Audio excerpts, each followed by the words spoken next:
Olá, eu sou Larissa Galvão. Eu sou Arielle Nascimento. E eu sou Laisa Merizio Borges. Esse é o Conexão Fértil. E aqui nós vamos falar sobre fertilidade, cuidado e vida. Sejam bem-vindos e conectem-se com a gente. Bem, hoje o nosso episódio é sobre endometriose e suas dores. E trouxemos para falar sobre isso um nome muito importante da endometriose aqui no estado, que é a doutora Karen Rossi. Muito obrigada pela sua presença, uma honra ter você aqui conosco. Obrigada, Karen, seja bem-vinda. Obrigada. Uma honra estar aqui. Eu aproveito para falar, dar o meu depoimento. Quando eu cheguei em Vitória, com a ideia de fazer o mapeamento de endometriose, eu te liguei e você foi super receptiva, começou a me encaminhar paciente, me dar um feedback que foi super importante para mim. E eu acho que você tem uma função, inclusive nisso, né? Além de tratar brilhantemente as pacientes com essa doença, de abrir espaço para os profissionais que estão interessados, em estudar a endometriose, em se dedicar a essa doença. Eu acho que dessa forma você consegue chegar a mais pacientes, né? Sim. Então, parabéns por esse trabalho, obrigada por abrir as portas para mim. Eu escutei você falando uma vez uma frase, a endometriose me escolheu. E daí eu queria que você contasse um pouquinho sobre isso, falasse também sobre a sua formação. Quero abrir esse espaço para você agora. Sim. Muito obrigada pelo convite, né? É um prazer participar do Conexão Fértil. Realmente eu sempre me preocupei em multiplicar o conhecimento, o diagnóstico e o tratamento da endometriose, né? Em todas as suas facetas, diagnóstico clínico, de imagem e como conduzir essa paciente da melhor forma, né? Sem causar nenhum tipo de dano físico nem mental, na sua saúde mental. Então, eu procuro realmente lecionar, né, na escola e eu fico muito grata quando eu vejo que um aluno meu está lá no posto de saúde, na rede básica de saúde, e faz um diagnóstico bem precoce da doença. A minha vida na endometriose, realmente, eu sempre digo isso, que eu fui escolhida, porque desde a ginecologia, eu tinha um pai, né, ginecologista e obstetra. Então, quando na minha formação em Campinas, na Unicamp, eu fui graduada pela Universidade Federal aqui do estado e fiz a residência na Unicamp. E lá, desde então, eu já fui para a oncologia ginecológica e mastologia, porque eu queria complementar, né? Já que eu tinha um pai que poderia me receber, complementar a formação dele. E aí vim atuar aqui em Vitória, assim que acabei a residência. Trabalhei com colegas aqui importantes na oncologia ginecológica e mastologia. E aí depois eu senti a necessidade da cirurgia minimamente invasiva, porque você vai recebendo a mulher, você tem, apesar de doença oncológica, essa mulher precisa produzir muito mais rápido, ela precisa fazer o tratamento quimioterápico muito mais rápido. Então, quanto mais cedo você libera ela para esse tratamento, melhor vai ser a qualidade de vida dela. E mais rápido ela vai estar inserida no cotidiano dela normalmente. Então, eu senti a necessidade de buscar a cirurgia minimamente invasiva, né? Que a nossa especialidade na ginecologia é a endoscopia ginecológica. E fui buscar uma formação novamente em São Paulo. Depois eu vi que tinha uma escola no Rio, né? O Instituto CRISP. E lá eu fui me capacitar. Fiquei uns 3 anos em formação, porque eu queria, na verdade, fazer as cirurgias que eu já fazia avançadas na oncologia de uma forma minimamente invasiva. E naquela época não tinha todo o recurso, a gente não tinha os cadáveres frescos, a gente não tinha as imagens tridimensionais. Era uma época onde eu trabalhava com uma caixa preta, né, treinando as cirurgias. E aí fiquei lá 3 anos, depois lecionei nessa escola que eu fiz a minha formação e retornei para Vitória. E aí eu fui vendo que a necessidade do Estado era na endoscopia ginecológica. E as pacientes com câncer de ovário, câncer de endométrio se beneficiavam. E aí fui crescendo na oncologia minimamente invasiva. E aí veio uma doença mais desafiadora cirurgicamente, que era a endometriose. Um colega falou, Karen, me ajuda nessa cirurgia, você tem muita habilidade no reto peritônio e ela está invadindo o intestino. E aí eu comecei a fazer, achei ela muito mais difícil para operar do que a parte oncológica. E foi, quando eu vi, eu estava, como eu gosto muito de ver a mulher de uma forma holística, né? Desde sempre, sempre consegui, nessa relação médico-paciente no consultório, através dela, também me realizar, reavaliar os meus erros, né? E ter uma empatia grande. Então, elas foram se sentindo acolhidas. E quando eu vi, eu estava recebendo de 10 pacientes, 8, 9 com endometriose. E assim foi a minha história. Legal. E agora, eu acho que é importante, né, a gente passar um pouco de informação, por mais que seja mais técnico, a gente falar um pouquinho sobre essa doença, o que é endometriose, quais são os sintomas. Você quer falar um pouquinho a respeito? Sim. A endometriose, ela é uma doença, né, inflamatória, tá? E sistêmica. Então, assim, não adianta a gente querer ver a mulher somente como uma pelve, né? Útero, ovário e trompas. Então, na endometriose, essa doença, ela comete várias glândulas. Ela atua na tireoide, ela pode atingir o intestino, ela pode atingir bexiga, diafragma, vários órgãos fora da pelve. E muito mais do que isso, como ela está associada à dor, né, dor dos diversos tipos, dor abdominal, dor relacionada à relação sexual, dor relacionada à evacuação, à micção, né, que é a urina. Então, o que acontece? Ela envolve muito todo tipo de memória de dor daquela paciente. E até mesmo a infertilidade, né, uma doença que está muito associada à infertilidade.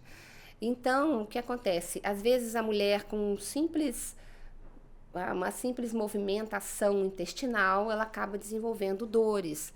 E às vezes ela tem um dissabor no emprego ou na vida sexual dela, e essas dores físicas da endometriose, elas pioram. Então, é como se fosse uma retroalimentação da dor. Então, ela é uma doença bem impactante, que pode, às vezes, cursar até com ausência de sintomas. E, às vezes, o primeiro sintoma é quando ela está lá com seus 34 anos, deseja engravidar e tem dificuldade. Então, o que acontece? É uma doença que mexe nas fases mais bonitas da mulher. A hora que ela é uma adolescente adulta jovem, que ela se sente bela, que ela começa, né, a ter os seus estrogênios e progesteronas atuantes, a hora que ela tem a primeira relação sexual e a hora que ela quer gestar. E não, até então, quando ela também está próximo do climatério, essa doença pode atingir, porque ela é progressiva. Então, com o passar dos anos, esse foco, na grande maioria das vezes, apesar do tratamento, ele vai progredindo. Então, quando você tem aquela mulher de 42, 44, as dores são muito maiores, né? Então, assim, o que me encanta na endometriose é poder tratar a mulher da adolescência após menopausa e ver todas as transformações, né? E é possível conviver com endometriose, né? Com o nosso tratamento, com diagnóstico precoce, com orientação, com suspensão da menstruação, com boa alimentação, práticas de saúde, né? Inclusive a saúde mental, né? Porque muitas vezes eu me preocupei muito com a saúde física. E chegou um momento que eu entendi que eu precisava estudar sobre outras doenças, né? Que eu não abordava. Depressão, ansiedade, distúrbios da alimentação, né? São pacientes que têm mais propensão mesmo, Sim. né? A fadiga crônica, a depressão. Então, a gente precisa tratar um todo, né? Sim. Não é só aquela dor ali, aquela cólica intensa durante o período menstrual. Vai muito além, né? E como Vai. que isso impacta a vida da mulher em todos os sentidos. Fiquei pensando assim, né, que na verdade todo diagnóstico, a gente está falando de endometriose, né, mas todo diagnóstico traz um sofrimento subjetivo, né, o diagnóstico por si só. Mas fico pensando que o que você está colocando é que antes do diagnóstico a incerteza do que é, a falta de nomear, né? Por que o diagnóstico, às vezes, ele é importante? Não só para tratar, mas para nomear, para legitimar que ali há um sofrimento físico, consequentemente emocional também. E acho que quando a gente escuta muitas pacientes, pelo menos na clínica, quando elas estão relatando não a endometriose, mas seja a infertilidade, seja a história delas, elas colocam muito que não era visto, né? Sim. É como se a dor dela, né, não tivesse ela nome, não conseguia, né? nem expressar. E não é só porque não tinha um nome, é porque realmente tem uma coisa do corpo da mulher, às vezes, ser entendido como um padecimento. Ah, não, tem cólica, tem que menstruar, é chato, né? Então, qual sabe, assim, o grau de suportar esse mal-estar que às vezes está no período menstrual, né? Uma relação sexual ali, que às vezes fala, dói um pouco, mas qual é esse grau? E para uma adolescente, né? Para uma pessoa isso é muito difícil, mas como que é importante nomear e ter alguém, como você falou, né? Que antes olhou muito o físico, para o tratamento, mas o cuidado que você foi falando, que de repente seu consultório estava cheio, porque as pessoas estavam se sentindo acolhidas. Sim. Eu acho que você conseguiu deslizar no seu percurso profissional de um olhar só do tratamento para esse cuidado, que é não só curar, né, ou diminuir a dor, mas oferecer um suporte de outra ordem, para além do órgão, né, como você disse, mas para aquela pessoa que subjetivamente tem que conviver com aquilo, que sem dúvida toda situação, e aí nesse caso é o diagnóstico, que a pessoa ela é privada, né, de se identificar com o seu grupo. Então, se as outras meninas não correspondem, não espelham a vivência que ela tem em várias etapas da vida, porque não é só no período menstrual, né? Eu acho que vocês podem até falar depois, mas são em várias outras áreas que ela, aos poucos, não vai tendo uma identificação no grupo. E como que isso, às vezes, vai fazendo, ao invés dela procurar ajuda, né? Se fechar nisso. Isso. E, às vezes, esse fechamento... nossa vida, né? Traz repercussões muito e aí grandes. Outras irreparáveis, mas esse sofrimento, como se fosse só com ela, né? Como se ela carregasse ali uma disformidade, né? Que é de origem, que não tem nome, né? Isso é um impacto realmente que você está atento. Isso realmente é um dos motivos da demora do diagnóstico, né? Isso de esse achar fechamento. Que é normal, né? Muitas vezes informação dada pela mãe, né? Não, sentir cólica é normal. Até né, eu já escutei Karen? pelo próprio ginecologista, né? Ginecologista toma um remédio para tem cólica, essa né? fala.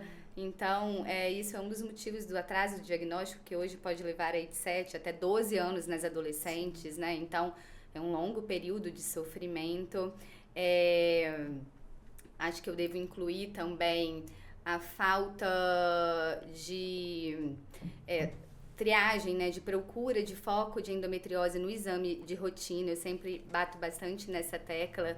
Inclusive, eu acho que a gente teve uma vitória, porque agora em abril foi lançado um consenso, né, que inclui a pesquisa de endometriose no exame transvaginal de rotina, que é o exame mais realizado pela mulher, né? O exame de imagem mais realizado pela mulher.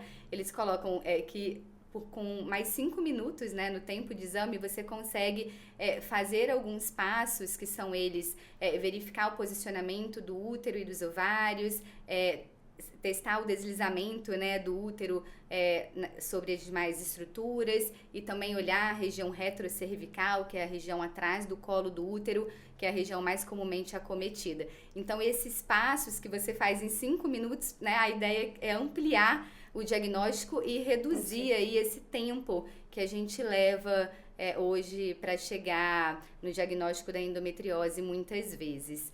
E outra coisa interessante também sobre o que você falou é que não é incomum quando eu, na imagem, né, vivo isso, quando eu dou o diagnóstico de endometriose, a paciente fala, nossa, graças a Deus agora eu tenho um diagnóstico, agora eu sei o que eu tenho, agora eu consigo tratar, procurar um profissional especialista que vai me orientar, porque muitas vezes essa dor e tudo que ela sente fica sem nome, né, sem uma causa orgânica, e isso gera muito sofrimento, sobretudo na adolescente. Sim. Eu lembro de uma adolescente que eu atendi que ela chorava ali no consultório comigo por conta disso. Ela muito nova, né? Tinha muito desconforto na relação sexual. Então, imagina, já é um desafio para a mulher madura. Imagina para uma adolescente. Então, não conseguia manter um relacionamento. Ela me contou que um último médico encaminhou ela para um psicólogo, falando que era coisa da cabeça dela. E aí, quando ela foi passar em exame de rotina comigo, não era um exame transvaginal com preparo, né, para pesquisa e mapeamento mesmo da doença, eu vi que tinha um foco, assim, nodular até grande, né, na região retrocervical. E aí ela chorava no consultório, assim, de alívio, sabe? Porque muitas vezes ela mesma se questionava, será que isso é da minha cabeça, né? Então, é sofrido. Às vezes essa questão do nomear, por que eu falei de nomear ser importante? Porque quando a gente tem um nome, tem uma palavra, agora a gente pode fazer algo com isso. E quando a gente não tem uma representação do mal-estar, por outro lado, abre espaço para fantasiar. Então, na adolescência, se você tem uma dor, um incômodo desse tamanho, mas você não tem uma coisa para significar isso, como representar através de um diagnóstico, de uma nomeação, ou do grupo, eu também sinto isso, eu também tenho aquilo outro, a fantasia, ela pode vir sem freio. Então, talvez essa coisa de da sua cabeça, porque não é só a dor que é da cabeça dela, porque isso pode se estender para o que será que se passa dentro de mim? Que monstruosidade é essa que deve ter dentro de mim? Porque não deve ter o normal de toda menina. Alguma coisa tem dentro de mim que sabe, para além do... que não é humano. E isso, assim, né, pode ser algo de uma extensão, porque não foi possível cuidar, nomear, olhar. Então, a nomeação, ela limita, ela bordeia, e ela agora pode ser feito algo com isso, assim. E o que eu acho interessante é educar, inclusive, os próprios colegas da saúde, né? Os próprios clínicos, ginecologistas. O que acontece? Quando a gente fala de adolescente, a gente fala também de adulta jovem, até 25 anos. E essa doença, algumas vezes, ela não se expressa nos exames de imagem, né? E é bem... até no exame físico, ela é bem discreta ali no ligamento uterosacro, atrás do útero. Então, acaba que o colega diz que você não tem nada. Não, você está tendo cólica, mas você não tem um problema. Não tem endometriose, ele não dá esse nome. Então, demora esse diagnóstico. Na verdade, ele precisa orientar. Olha, existe uma doença que ela é progressiva, que hoje, esse ano, a gente não tem nada nos exames. O exame ginecológico, ele é quase que normal, mas que daqui uns 2 anos a gente precisa acompanhar, né? E a gente tem algumas medidas para aliviar o seu sofrimento. Suspender a menstruação. Aí nessa consulta você vai orientar também sobre atividade física, sobre alimentação. Essas adultas jovens, adolescentes, elas têm muita resistência em excluir alimentos, né? Então tem que ser uma coisa muito compartilhada. Ela tem que criar a rede de confiança dela, uma rede em casa, né? Mesmo que as mães também hoje sempre trabalhando, né? Que é nosso dia a dia. Então quando chega, não tem aquele momento para sentar e ouvir, né? Olha, eu tenho essa dor, isso aí passa. A gente está sempre, né? Chegando meio que saindo. Então, acaba não conseguindo ouvir. A colega não se identifica, ela não tem. E aí vai. O próprio namorado, ela não quer demonstrar nenhuma fraqueza. Sim. Então, acho que o segredo é sempre a gente valorizar a queixa do paciente, né? Por mais que no exame físico você possa não encontrar uma evidência, né, de endometriose, mas se a paciente tem queixa, a queixa precisa ser valorizada. Né? Eu lido, né, diariamente com pacientes com infertilidade que tem diagnóstico de endometriose ou que não tem, mas que eu acabo encontrando, né, diagnosticando. Né? A endometriose está presente em mais de 50% das mulheres que têm infertilidade, então é uma prevalência alta, né? E essas pacientes, quando eu dou o diagnóstico de endometriose, né, quando a gente pede a ressonância magnética da pelve, hoje é quase que um protocolo solicitar ressonância magnética de pelve para todas as pacientes inférteis, pelo fato de alguns casos não cursarem com dor, né? Elas falam, poxa, eu sinto dor desde quando eu comecei a menstruar, e eu sempre falei isso para o meu médico, né? E nunca foi solicitado um exame específico, né? E aí a gente muitas vezes já tem uma doença no estágio mais avançado e que a solução no sentido da gestação é de fato partir para uma fertilização in vitro e que a gente sabe que poderia ter tido outro curso, né? Caso o diagnóstico tivesse sido feito anteriormente, né?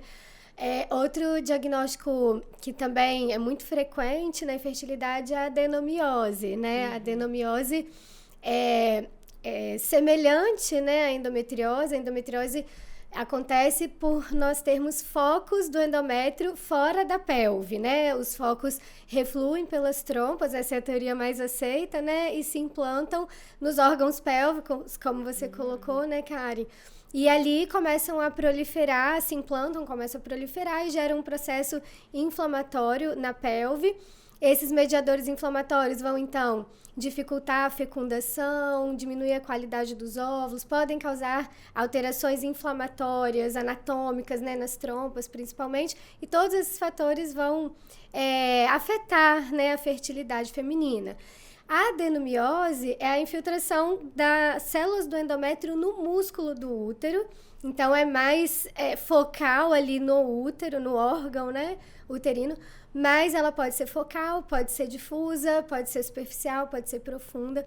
E pelo mesmo motivo, pelo motivo da infiltração, essas células fora do local habitual irão gerar um processo inflamatório. E esse processo inflamatório também pode gerar dor, né, cólica menstrual e dificuldade na implantação. Então, essas duas patologias estão muito presentes nas mulheres com infertilidade, né? Nós lidamos muito com isso. E aí o tratamento vai depender de uma série de fatores, né? Como você estava colocando, sempre, né? Estilo de vida, né? Sim. Acho que hoje a gente orientar a paciente, né? Sobre ter um estilo de vida adequado, com dieta adequada, atividade física, né? Evitar hábitos nocivos, é fundamental para qualquer patologia, né? E aí considerar a idade, se tem outro fator de infertilidade, o sintoma, né, de dor, para a gente definir qual vai ser a estratégia terapêutica, né, dessa paciente. A gente sempre fica ali, né, opera ou não opera, né? Geralmente, quando a gente dá o diagnóstico de infertilidade, eu acho que o maior medo da paciente é esse, né? Então, eu vou ter que operar, né? E a gente sabe que nem sempre, e cada vez mais, nós temos operado menos, né, Sim, Karen? É verdade. O que acontece, né? Endometriose, como é uma doença crônica, e assim, a cirurgia, ela deve ter o seu momento e a sua indicação, né? E a gente sabe que as indicações mesmo são aquelas quando você tem comprometimento intestinal com estreitamento, né? Você tem alteração da função intestinal. Quando você tem um comprometimento da bexiga ou do ureter, né? Uma alteração que você pode perder a função do rim. Quando realmente você tem um risco de doença oncológica, por exemplo, um ovário muito grande numa mulher mais velha, a partir de 46 anos, um endometrioma complicado, né, com algumas características que não são específicas da endometriose do ovário, realmente você deve abordar. Pacientes com dores intratáveis, mas essa dor intratável, ela passa por uma sequência de ações, né? Clínicas, para você categorizar aquela mulher como uma dor intratável. Você tem que realmente ter se empenhado. E o mais importante é o que você falou, Laísa, você traçar estratégias, períodos. Nós vamos fazer esse tratamento clínico durante 3, durante 6. Nós precisamos ter uma melhora de intensidade assim. Se não tiver, nós vamos partir para o plano B. Porque ela se sente assim conduzida, sabe? Sim. E não a deriva. E aí, assim, outras indicações que é quando você tenta engravidar, né? E não consegue. A cirurgia pode ser uma arma, mas sempre com muito cuidado. Porque mexer numa pelve feminina, né? A gente pode causar mais processo inflamatório, mais fibrose, mais lesão àquele ovário, né? Aquela reserva ovariana. Então, a gente realmente tem que trazer mais benefício do que dano. Daí vem uma série de coisas, né? Você fazer a educação continuada da técnica cirúrgica, a padronização, operar dentro de uma dissecção que respeita o tecido. Isso tudo vai ganhar menos inflamação, mais sucesso, E né? daí a importância de escolher um profissional capacitado, né? Um especialista, porque isso faz toda a diferença, né? Porque realmente o ideal é entrar ali na cirurgia para retirar todos os focos possíveis, obviamente. Não deixar a doença, né, residual, para que essa paciente fique bem, porque senão a gente deixa a doença, tem necessidade de uma nova abordagem. Então isso faz toda a diferença, né? Você deve viver isso também. Às vezes pacientes sim. que já vêm ali de outras cirurgias, muitas vezes não realizadas da forma adequada e tem um cenário muito pior, né? Eu tenho 2 cenários, né, na minha vida, que eu recebo pacientes operadas de outros colegas, né, e como eu acompanho a mim em todas as faixas etárias, né, eu também vejo a doença voltando na minha própria cirurgia, né, e isso não é porque ela não foi operada da forma mais adequada, com todo o zelo, né, que a gente opera junto à minha equipe desde 2000, então são muitos anos fazendo a mesma forma. Sim. Mas sim porque a doença ela é recidiva, né? A gente sabe que os endometriomas, a doença do ovário, ela pode voltar até em 30% a 40% das vezes, né? Que quando você tira o útero, tem muito daquelas pacientes que chegam e falam, ai, doutora, eu quero tirar esse útero, quando elas não querem engravidar, e acham que aquela atitude vai ser mais fácil e melhor para alívio de dor e para a própria doença, o que na verdade não tem aquela barreira, né? A gente tem mais aderências na vagina, mais problema. Então, assim, você tem que ver aquela paciente sendo sua toda a vida dela, né? E aí eu também me preocupo muito com a questão da fertilidade, porque muitos colegas têm essa coisa, não está conseguindo engravidar, então eu vou operar, porque a cirurgia vai aumentar a chance de gravidez em até 50%. Existem trabalhos, mas a situação é um pouco diferente. A Vai depender do exato, estágio, né, da endometriose. Assim, o último guideline do ESHRE, né, que é a Sociedade Europeia de Medicina Reprodutiva, fala que pode haver vantagem na cirurgia laparoscópica se for estágio 1 ou 2, né, da classificação do ESHRM. Então, se não for isso, a gente precisa pesar mesmo, porque numa endometriose profunda, a cirurgia não vai ter benefício e pode ter malefício, como você colocou, né? Que é a manipulação ovariana, com perda de folículos, diminuição da reserva ovariana, que é irreversível. Então, né, a gente precisa avaliar muito bem a indicação cirúrgica. E se houver, nos casos de dor, né, intratável, como você colocou, que a gente tem casos, né, de dor que a paciente, de fato, precisa operar para ter uma qualidade de vida. A gente sempre deve considerar e oferecer para a paciente a possibilidade de preservar a fertilidade antes da cirurgia, né, antes da manipulação da pelve. Então, principalmente se ela tiver endometriomas, né, uma doença mais extensa, em que a manipulação da pelve, dos ovários, vai ser, né, uma manipulação mais importante, essa preservação prévia à cirurgia, ela é impositiva, né? Então, é muito importante também esse link, né, Karen, do cirurgião com o especialista em reprodução assistida, para que a paciente se sinta muito bem conduzida, né?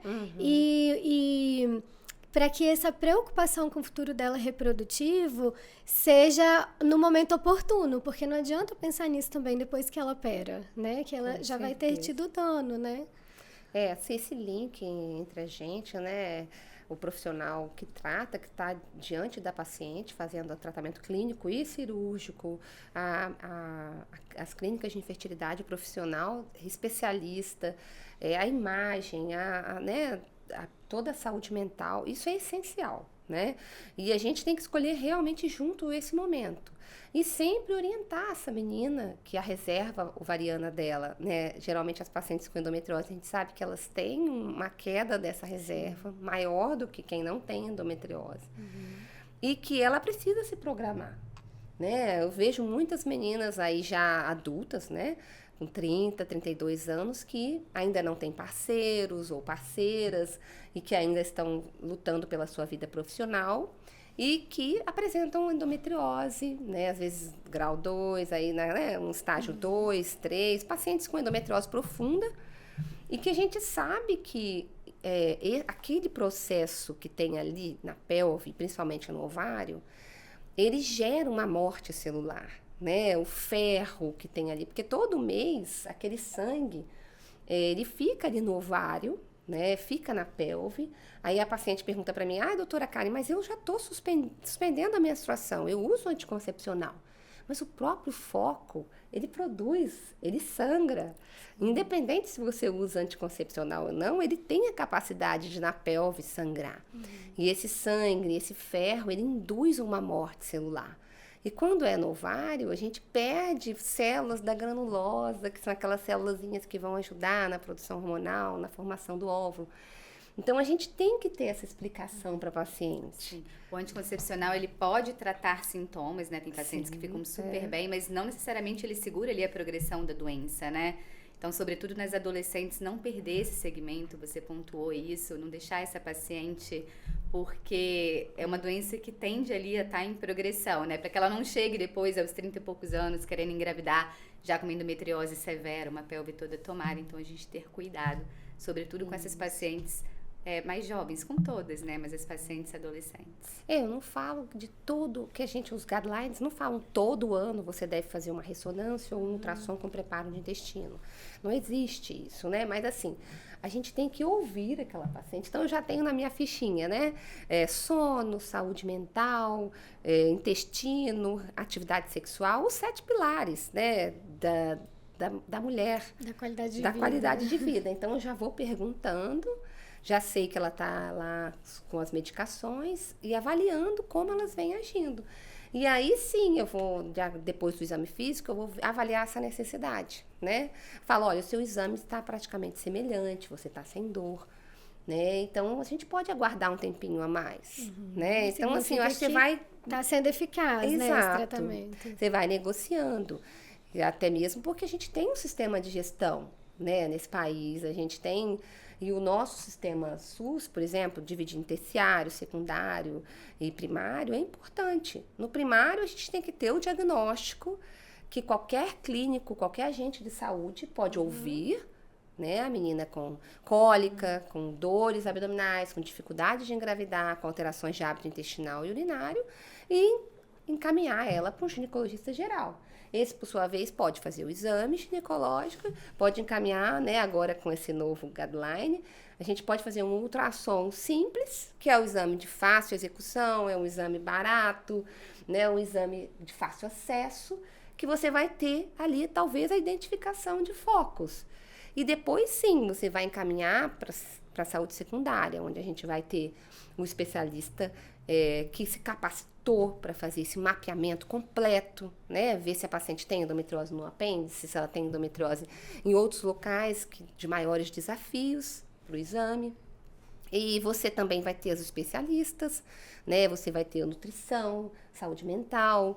Então, assim, e aí a gente vai descentralizando, né? E a questão da infertilidade, realmente, ela é uma questão que atinge todos os níveis. Sim. Não dá para você deixar ela só terciária e mesmo assim a gente não ter como subsidiar financeiramente isso no nosso estado, né? O que acontece? Você tem que vir desde sempre se preocupar em capturar, em congelamento de óvulos de pacientes de risco. Então, assim, o desenho é muito bonito, né? Sim. A gente só precisa construir isso na rede pública e na rede de suplementar e particular, a gente já tem um estado forte, né, Laís? A gente já promove isso aqui. Então, eu fico bem satisfeita com isso. E, por exemplo, a gente hoje, eu, paciente já, às vezes, antes de 30 anos, eu já me preocupo em encaminhar para fazer uma avaliação da reserva, para pontuar com um profissional quando congelar. Porque eu também falo com elas, quanto mais jovem o óvulo, melhor, né? Sim, o descongelamento, a fecundação, a gente tem perdas, né, Laís? Sim, essa paciente que você citou, né, ali com 30 anos, que não tem parceiro, tem diagnóstico de endometriose, né?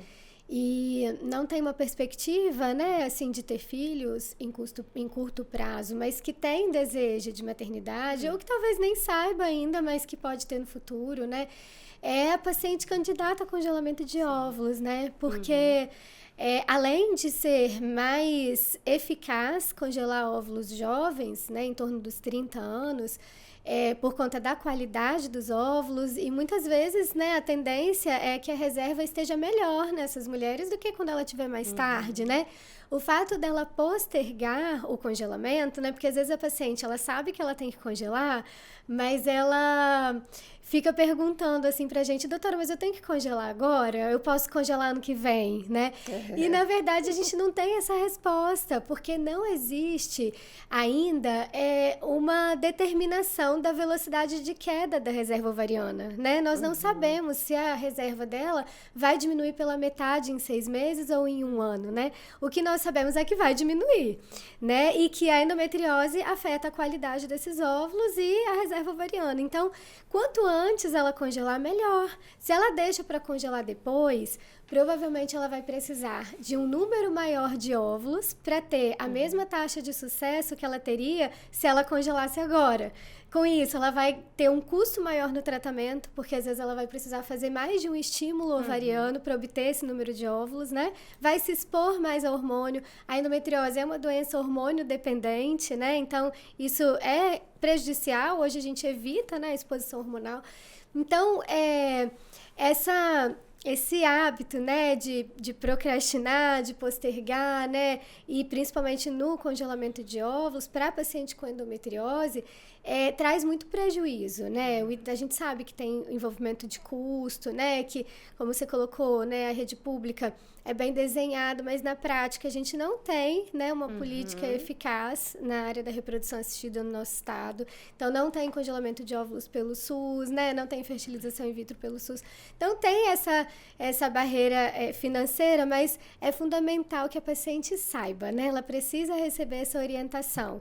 E aí ela vai refletir, vai priorizar, né, vai avaliar como ela vai conseguir realizar essa preservação da fertilidade. Isso mesmo. É extremamente importante essa orientação, porque muitas vezes a gente fala, eu não vou conversar com ela agora, né? Mas eu achei interessante o que você colocou da questão da procrastinação, né? A gente tem que ser um pouco também mais incisivo com essa menina, né? Porque hoje, eu não tenho desejo de gestar. Mas a vida da gente muda, Sim. né? E quando a gente chega lá aos 35 e a gente às vezes se vê impedida por algum motivo ou alguma dificuldade, é aí que a gente fica naquela... quando você está impedida de algo, aí você se sente diminuída. Sim. Né? Então, isso também não é muito bom, né, para a sua saúde mental. É a mesma coisa a mulher no climatério, né? Sempre a menstruação para ela é muito ruim, às vezes causa muitas cólicas, incômodos, né? Deixa ela não tem as atividades dela de lazer e tal. Aí quando chega no climatério que ela vai suspender aquela menstruação, né, fisiologicamente, ela se sente diferente, mais velha, né? Não posso mais gestar, acabaram os meus óvulos. Então, assim, é muito bom a gente não procrastinar e ser um pouco nós, profissionais de saúde, um pouco mais incisivos em pontuar. Olha, esse é o seu melhor momento, né? Você tem que comprar um apartamento, tem que fazer uma residência médica, tem que ir para fora, mas esse é o seu melhor momento. E é um projeto que não pode esperar, né? Exato, Porque é irreversível mesmo, né? É claro que na vida nós temos muitos projetos, né? Mas esse não pode esperar. Esse tem prioridade, tem que ter prioridade, né? E quando a gente mais vê, né? Posso falar aqui agora para vocês, a gente vê que perdeu o time, né? Passou você aí, né? Professora, doutora, tem sua casa, seu marido, e aí você começa a ter aquela barreira, aquela dificuldade, e aí isso causa um estresse para a família, né? Causa um estresse entre o relacionamento entre o marido e a mulher. Hoje a gente sabe que a frequência do brasileiro para ter uma atividade sexual habitual, né, em torno de 2, quando mais 3 atividades sexuais por semana. Né? Muitos maridos trabalham embarcados. Hoje também nós temos muitos casais homoafetivos. Então, assim, é difícil ter aquele momento do encontro, né? Parece que quando você fica mais na fase de 30, 40 até 50 anos, a sua produtividade é tão alta, sobra o sábado à tarde, o domingo à tarde, para você ter uma relação. E aquele momento pode não ser um momento de ovulação. Então, assim, até isso você tem que pontuar. Até isso. Né? E na paciente com endometriose ainda tem a dor na relação, né? Às vezes tem essa dificuldade que é muito presente, assim, na clínica da infertilidade, a frequência de relações sexuais é muito baixa entre os casais. E ainda, se a paciente for portadora de endometriose, ela tem esse inconveniente da dor, né? Sim. Que eu acho que a gente nem falou tanto aqui sobre os sintomas, né? Mas são sintomas muitas vezes incapacitantes mesmo, que limitam, né? Eu tenho pacientes que, para terem uma relação, precisam tomar um anti-inflamatório 2 horas antes da relação, porque senão não conseguem ter relação. Então, assim, de fato um fator limitador importante, porque isso vai gerando bloqueios, né? Se ela tem relação e sente dor, ela não vai querer ter mais relação, né? Então, a gente passa a ter uma outra questão, né? Além da própria infertilidade, né? Uma disfunção sexual, que está, né, muito relacionado, assim, à endometriose. E até social, né? Porque, assim, não é só mais a dor dela, né? O efeito que isso tem no relacionamento conjugal, mas também no trabalho, né? Porque aí sai mais cedo, não consegue ficar, mas não tem uma compreensão clara, né? Do que se passa por parte, às vezes, do chefe, ou enfim, né? Do com quem compartilha. Dos familiares de forma geral, porque aí numa viagem, né, uma vez uma paciente compartilhou isso, assim, né, o quanto que a menstruação era sinal, ficar menstruada, de impedimento. Mas ela usou uma expressão assim, não é a expressão que ela usou, mas como se fosse melar sabe, assim, a brincadeira de todo mundo, né, porque era algo que impedia ela de tava na viagem, mas não conseguia sair, não conseguia ir pra praia, não conseguia. Então, isso, assim, vai tendo tudo que prejudica, né? Independente do que mas tudo que prejudica o seu funcionamento social, né, familiar ali, vai tendo efeitos que favorecem mesmo, né? Um agravo aí crônico de uma ansiedade, mas também de uma depressão, assim, então tudo isso tem que ser um fator de cuidado, né, amplo, porque, como você pontuou, assim, não dá pra gente deixar na mão da paciente essa história toda, porque não é ela que está mergulhada nesse assunto, como você falou, né, de repente você começou a pesquisar, fazer curso e tal, e é claro que, de repente, por investigar, as pessoas começaram a te procurar. Então, esse lugar nosso de investigação, de pesquisa, ele tem como efeito também essa responsabilidade. E a gente tem que ter esse manejo, assim, né, de não confundir a participação do paciente no tratamento com o jogar algo para ele que ele não tem condições de sustentar sozinho, né? As nossas informações, as nossas experiências com os nossos pacientes, com a própria infertilidade, enfim, elas precisam de ter um peso muito grande na hora da gente acompanhar um paciente que está vivendo, por exemplo, a endometriose, porque senão a gente confunde uma autonomia. É autonomia, ele que escolhe, é adolescente que escolhe se ela vai cuidar. Não dá, assim, totalmente pra gente deixar na mão de uma adolescente escolher o que ela vai fazer, dependendo do que você recebe no exame. Isso. Porque, em nome, às vezes, de uma autonomia, a gente acaba sendo negligente, né? Com o nosso lugar, com o nosso ofício e com o nosso cuidado, né? Nossa, brilhante colocação, né? Eu acho que essa colocação foi a primeira vez que eu ouvi, tá? Que realmente a gente tem que pontuar. Eu fiquei, assim, tocada.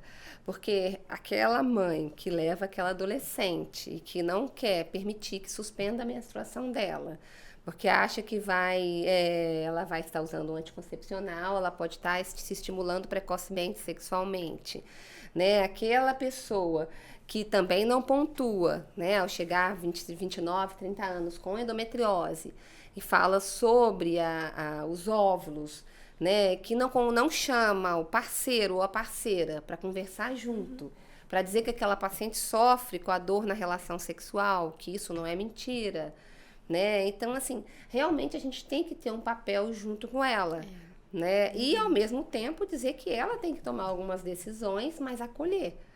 Né? E isso é muito importante, porque eu vejo que as pacientes acontece isso, elas não elas se revoltam porque elas são taxadas, isso desde a antiguidade, né? Igual eu estava comentando com vocês, desde a antiguidade. As mulheres que sofriam no período menstrual e que não engravidavam eram tidas como histéricas, né? Muitas vezes tinham que fazer tratamentos de choque, eram jogadas em água fria e até em fogueiras. Então, assim, isso já vem de muito tempo, né? E ao mesmo tempo não. Nós podemos ter endometriose e estarmos numa condição de mulheres fortes, né? De boas profissionais, de boas mães, de mulheres que têm um período realmente que você muda hormonalmente. A gente sabe que a mulher tem muito mais dor, né, do que o homem. Isso tem trabalho mostrando que hormonalmente a gente é diferente e que a gente tem mais dor crônica do que quando comparado ao sexo masculino. Então isso tem que ser respeitado, né? E nós mesmos parece que não respeitamos nossa sororidade, né? Ah, aquela colega ali tá sempre preguiçosa. Ah, hoje é o dia de eu trabalhar sozinha. A gente ouve vários piruadas, né, se a gente pode falar, e que ofendem.